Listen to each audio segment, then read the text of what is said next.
ఉమ్మడి కరీంనగర్ జిల్లాలో అత్యధిక మున్సిపాలిటీలో హంగ్ ఏర్పడింది. మెట్పల్లి, రాయికల్, జగిత్యాల, జమ్మికుంట, వేములవాడ మున్సిపాలిటీలో హంగ్ ఏర్పడింది. కోరుట్ల మున్సిపాలిటీలో మాత్రం కాంగ్రెస్ విజయం సాధించింది. దీంతో హంగ్ మున్సిపాలిటీలో క్యాంప్ పాలిటిక్స్ జోరందుకున్నాయి. ఇండిపెండెంట్ల మద్దతు కోసం కాంగ్రెస్, బీఆర్ఎస్ ప్రయత్నాలు ముమ్మరం చేస్తున్నాయి. దీంతో ఉమ్మడి కరీంనగర్ జిల్లాలో మున్సిపల్ ఎన్నికల ఫలితాలు టెన్షన్ రేపుతున్నాయి.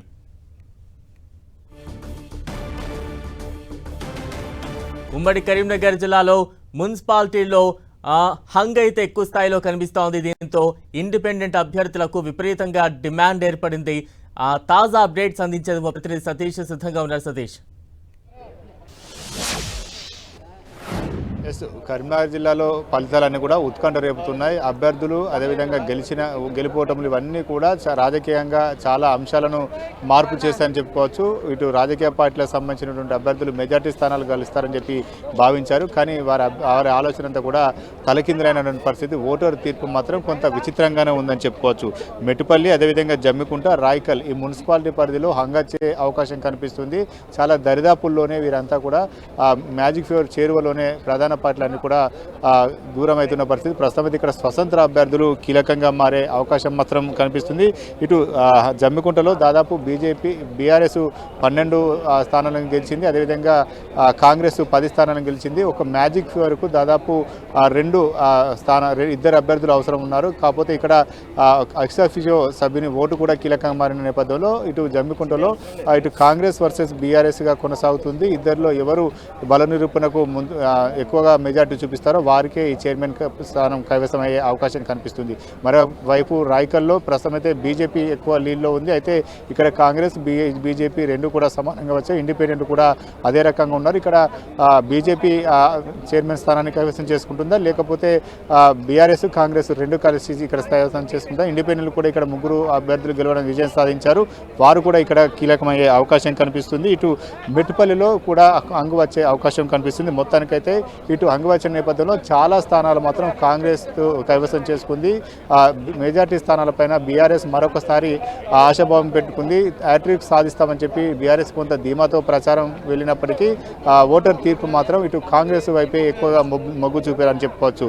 రామగుండం కార్పొరేషన్ దాదాపు మెజార్టీ స్థానాలను కాంగ్రెస్ కైవసం చేసుకుంది. ఇక్కడ ఏ పార్టీ మద్దతు లేకుండానే మ్యాజిక్ ఫీవర్ దాటి 39 స్థానాలను కాంగ్రెస్ కైవసం చేసుకున్న నేపథ్యంలో ఇక్కడ కాంగ్రెస్ మేయర్ అయ్యే అవకాశం లభించింది. ఇటు ధర్మపురి, అదేవిధంగా చొప్పదండి, దీంతోపాటు ఇటు సుల్తానాబాద్, అదేవిధంగా పెద్దపల్లి, మంతని ఇవన్నీ కూడా కాంగ్రెస్ మెజార్టీ స్థానాలను కైవసం చేసుకుంది. ఆయా మున్సిపాలిటీలో కాంగ్రెస్ జెండాను ఎగురవేసిన పరిస్థితి కనిపిస్తుంది. ఇక అందరికీ ఆసక్తి రేపుతున్నటువంటి ప్రధానంగా జగిత్యాల మున్సిపాలిటీలో 50 వార్డులు ఉన్నాయి. 50 వార్డులో ఇటు కాంగ్రెస్ 20 వార్డులను చేజిక్కించుకుంది. దీంతోపాటు ఎమ్మెల్యే సంజయ్ సంబంధించినటువంటి అనుచరులు ఇండిపెండెంట్గా బరిలో నిలిచారు. వారు కూడా 5 విజయం సాధించారు. వీరితో పాటు మరికొంతమంది ఇండిపెండెంట్లు కాంగ్రెస్కు సపోర్ట్ చేసే అవకాశం ఉన్న నేపథ్యంలో మొత్తానికి ఇటు కాంగ్రెసే జగిత్యాల మున్సిపాలిటీ పైన జెండా ఎగరబోతుందని చెప్పుకోవచ్చు.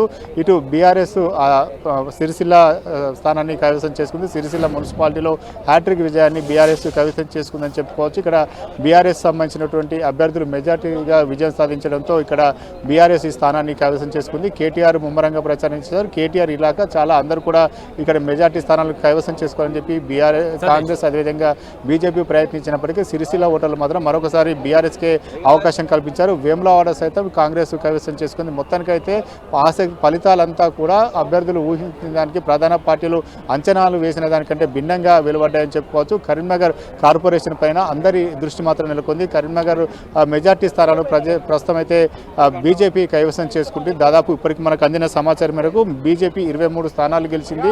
దీంతో పాటు మరొక 7-8 స్థానాలు బీజేపీ లీడ్లో ఉంది. అంటే దాదాపు 30కి పైగా బీజేపీ గెలిచే అవకాశం కనిపిస్తుంది. ఇటు బీజేపీకి ఎక్స్ అఫిషియో సభ్యులుగా కేంద్ర హోంశాఖ సహాయ మంత్రి బండి సంజయ్, అదేవిధంగా ఎమ్మెల్సీగా ఉన్నటువంటి రంజిరెడ్డి, మల్క కుమరయ్య ఈ 3 ఓట్లు కలిసే అవకాశం ఉంది. అంటే 36 దాటినట్లయితే ఇటు బీజేపీ మేయర్ స్థానాన్ని కైవసం చేసుకునే అవకాశం ఉంటుంది. కాబట్టి బీజేపీకి ఎక్కువ స్వతంత్ర అభ్యర్థులు కూడా సపోర్ట్ చేసే అవకాశం ఉంది. ప్రస్తుతం బీఆర్ఎస్ గతంలో ఇక్కడ 2 సార్లు విజయం సాధించినప్పటికీ ప్రస్తుతం అయితే సింగిల్ డిజిట్కే బీఆర్ఎస్ పరిమితమైందని చెప్పుకోవచ్చు. కాంగ్రెస్ అధికారంలో ఉంది. దాదాపు 15 డివిజన్ల వద్దకు విజయం సాధిస్తున్నప్పటికీ దాదాపు డబుల్ డిజిట్ మాత్రం ఇప్పటివరకు కాంగ్రెస్ చేరుకోలేదు.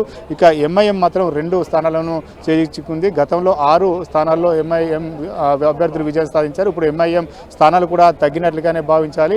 మొత్తానికైతే కరీంనగర్ బీజేపీకి అనుకూలంగా ఉన్నటువంటి పరిస్థితుల్లో ఇక్కడ ఇతర పార్టీలు అన్నీ కలిసి ఒకవేళ అన్ని పార్టీలు కలిసే తప్పించి ఇటు బీజేపీని ఢీకొట్టలేని పరిస్థితి. మొత్తానికైతే బీజేపీకి స్పష్టమైన మెజార్టీ వచ్చే అవకాశం ఉంది. దీంతో పాటు ఎక్స్-అఫిషియో సభ్యులు కూడా బీజేపీకి అనుకూలమైనటువంటి పరిస్థితి అయితే కనిపిస్తుంది. మొత్తానికైతే కరీంనగర్ పైన బీజేపీ ఎక్కువ ఆశలు పెట్టుకుంది. మొదటి నుంచి కూడా ఖచ్చితంగా కరీంనగర్ కార్పొరేషన్ను కైవసం చేసుకోవాలని బీజేపీ ఊహాత్మకంగా ముందుకెందుల నేపథ్యంలో ఓటరు తీర్పు కూడా బీజేపీకి అనుకూలంగా ఉంది. అయితే బీజేపీ ఇంకా ఎన్ని స్థానాల్లో విజయం సాధిస్తుంది, దీనికి తగ్గట్లుగా కాంగ్రెస్ ఏమైనా 20 స్థానాల వరకు డివిజన్లు మాత్రం గెలిస్తే మాత్రం కొంత ఇతర పార్టీలతో కలిసి అంగుగా ఏర్పడితే మాత్రం బీజేపీ కంటే ఎక్కువ స్థానాలను చూపెట్టినట్లయితే మేయర్ స్థానాన్ని కైవసం చేసుకునే అవకాశం ఉంది. ప్రస్తుతం ఉన్నటువంటి పరిస్థితుల్లో బీజేపీకే ఎక్కువ సీట్లు రావడంతో ఇటు బీజేపీకే మేయర్ స్థానాన్ని కైవసం చేసుకునే అవకాశం మాత్రం కనిపిస్తుంది. Sunil, right, thank you Satish.